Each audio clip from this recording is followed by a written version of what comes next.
She queen, tell me what it she again. Lady divine version again. You're my dream. Pandino mutengera yemba notono nyenga akachena. Mwana wala mwenye hana mukuni anenge cherire chawagona. Anotoda kunipetsa kanopfira kunge fochka ya anopema. Adi uniona ndichifara anoswaila mweya wandinofema. Arizidoro teteri notaka la Victory West. Kupina murudo ndakungenda kasaina mapepo ekuti anichada pisi. Pamwe pacho ndinotombokaya kuti daita divorce. Nekuti ndagarira vana ndinoshka kutukwa kunzimbana. Zvinonzimusha mukadzi kushinga sichakaremberwa. Zvinorwadza kutambisirwa nguva pawakaperera. Popa unondichita paendi baba zvinotangira. Murume wangu kana uchindida sei usingandifungire.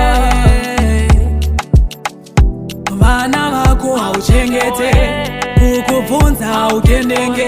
Unenge uchida kuti ndiite sei. Arizidoro teteri notaka la Victory West. Kupina murudo ndakungenda kasaina mapepa ekuti andichada pisi.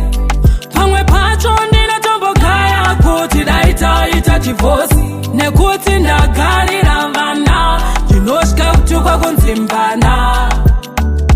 Pandinomutengera hemba notono nyenga akachena. Mwana wavamweni hana mukoni anenge cherire chawagona. Anotoda kunipetsa kanopfira kunge fochka ya anopema. Adi uniona ndichifara anoswaila mweya wandinofema. Arizidoro teteri notaka la Victory West. Kupina murudo ndakungenda kasaina mapepa ekuti andichada pisi. Pamwe pacho ndinotombokaya kuti daita divorce. Nekuti ndagarira vana ndinoshka kutukwa kunzimbana. Zvinonzimusha mukadzi kushinga sichakaremberwa. Zvinorwadza kutambisirwa nguva pawakaperera. Popa unondichita paendi baba zvinotangira.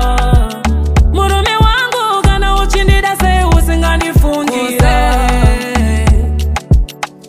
Vana vako hauchengete kukubvunza haukendenge.